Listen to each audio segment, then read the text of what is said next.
What happened to this local resident is still hard to explain. He had just started his simple walk in the forest when he suddenly saw a strange metallic-looking object lying on the forest floor. As he edged closer, he suddenly stood in front of a real-life rocket. Strange enough, as is. But then he looked inside. But before we start, smash the like button and make sure to subscribe if you haven't, and hit that notification bell so that you won't miss any new stories. The hiking trip in the forest started out pretty normal. Lars had parked his car on the forest edge and quickly checked his supplies for the day. "This is going to be great," he said to himself as he took his first steps into the forest. But things quickly took a strange turn. As he crossed a small stream, Lars noticed something unusual in the distance. At first, he thought it was a rock formation or perhaps the remains of an old wooden shelter, but as he moved closer, it became clear that this was something different.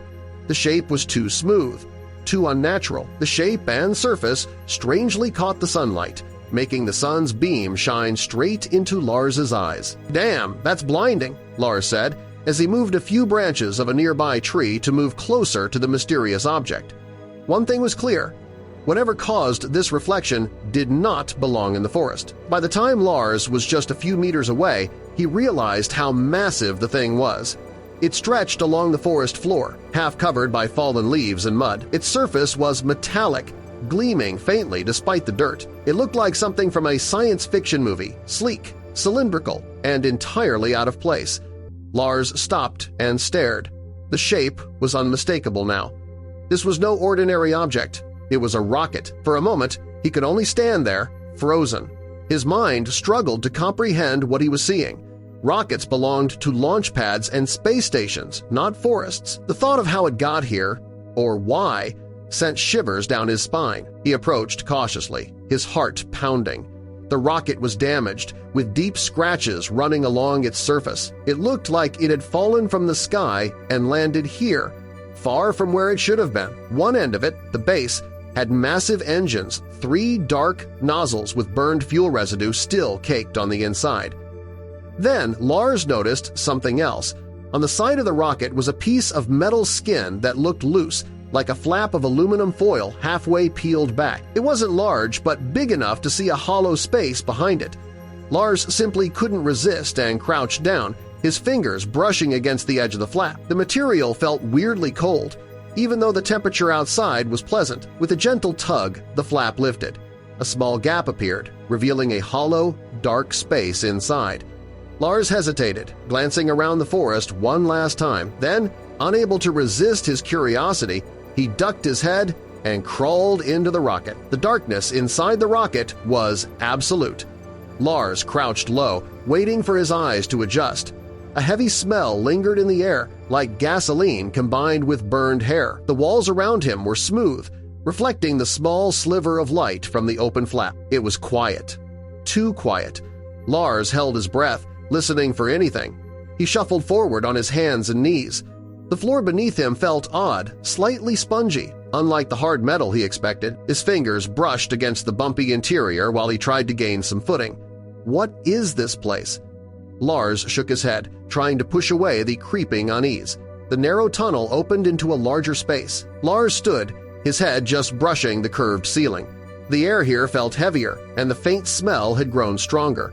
He fumbled in his bag, pulling out his phone. Turning on the flashlight, he swept the beam across the walls, revealing complex-looking charts and many buttons. Lars tried to turn some of the buttons, but not much happened when he did. This thing was toast. That much was clear. Yet the curious traveler still felt intrigued to find out more. But what he did not realize was that outside the rocket, a situation was occurring that was far more pressing. While Lars was focused on the many buttons and rotators that amounted to nothing, there was a heavy movement going on outside the vessel. Trucks were driving backward, and more people were surrounding the crash site. But somehow, Lars didn't notice anything. He was too caught up in his curiosity bubble. Panic set in as the rocket lurched again, this time tilting slightly. Lars stumbled forward and grabbed at a metal railing to steady himself. "What the hell is going on?" he muttered, his voice echoing in the hollow chamber. But deep down, Lars already knew the answer to this question. The rocket was moving, and it was doing so with him in it. Whoever operated the truck had lifted the rocket onto its truck bed and was transporting it somewhere. But where? Lars moved quickly to the metallic flap he had crawled through. his fingers trembling as they gripped the edge. With a sharp tug, he pulled it open. Lars hoped he could still get off the truck and disappear into the forest. But when the metal flap was fully lifted, Lars's stomach dropped.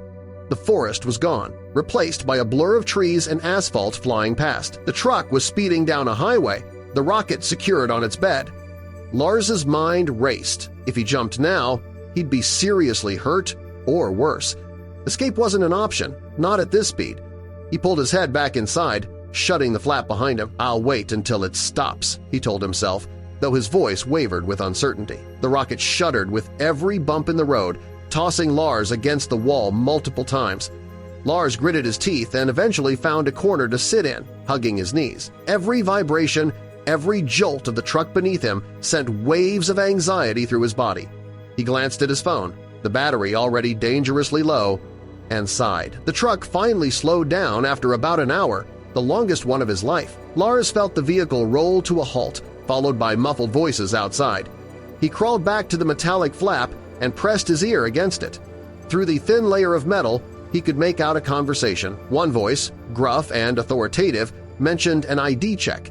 Another voice spoke a number, followed by a clicking sound. After the click, the second voice confirmed clearance, and moments later, an iron gate opening was heard. They were entering a secured terrain of sorts, but Lars had no idea where it was or who it belonged to. The truck started moving again, but this time more slowly. Lars's unease deepened. The truck eventually stopped again, this time indefinitely. Lars's heartbeat pounded in his ears as he heard the truck driver step out again. They were clearly inside a building because there was no wind blowing past the rocket's exterior. The truck driver's footsteps grew more silent, but others took their place. People were inspecting the rocket. He could hear their voices circling the vessel, sometimes just inches from where he entered. Holding his breath, Lars crouched low, praying no one would look inside. After what felt like an eternity, the voices began to fade. Were they gone? Was it safe to look? When the area outside grew quieter, Lars dared to open the flap again. He peeked out cautiously, scanning his surroundings. His jaw dropped at the sight. He was inside a massive warehouse, the ceiling towering high above him. It was so large that entire airplanes could fit inside, and some actually did. Bright fluorescent lights buzzed overhead, casting stark shadows across rows of strange equipment and vehicles. "What is this place?" Lars whispered. Climbing out of the rocket, he landed softly on the truck bed and crouched low, eyes darting around the open space. Nearby, workers in uniforms were inspecting another huge machine, unaware of his presence. Taking the chance, Lars jumped down and moved quickly toward an open door along the far wall. He slipped through it and quietly closed it behind him. The small, dim room was stacked with boxes and tools. For the first time in hours, Lars could breathe. He leaned against the wall, trying to gather his thoughts, but his mind buzzed with questions. Where was he? Who were these people? And why was the rocket here? He knew he had stumbled onto something far bigger than he could grasp. First, he needed to get out without being caught. Searching the room, Lars rifled through papers on a desk, hoping for a clue about his location. Before he could read further, the door creaked open. Two people in white lab coats entered and froze at the sight of him. One gasped, the other shouted for help. Panic spread across the warehouse. Lars's instincts kicked in. He shoved past them and bolted through the doorway, sprinting into the vast open space. His eyes locked on a doorway flooded with sunlight, the only exit. He ran for it, lungs burning, but two security guards appeared and blocked his path. They seized him by the collar as he struggled, shouting for them to let him go. The guards said nothing, dragging him away. Moments later, Lars sat in a chair opposite a calm, calculating man. "Start talking," the man said. Lars hesitated, then confessed everything. The rocket in the forest, climbing inside and waking up here. The man listened silently, then leaned back. "You're saying you just stumbled onto one of our vehicles by accident?" Lars nodded. "I didn't mean any harm." The man studied him carefully. "You're in over your head," he said at last. "Our work here is classified. It's essential that it stays that way." He explained that nothing illegal was happening, but secrecy was vital to prevent outsiders from discovering the facility. "Do you know where we are?" he asked. Lars shook his head. "I only know the forest where I found the rocket. After that, I didn't dare look out."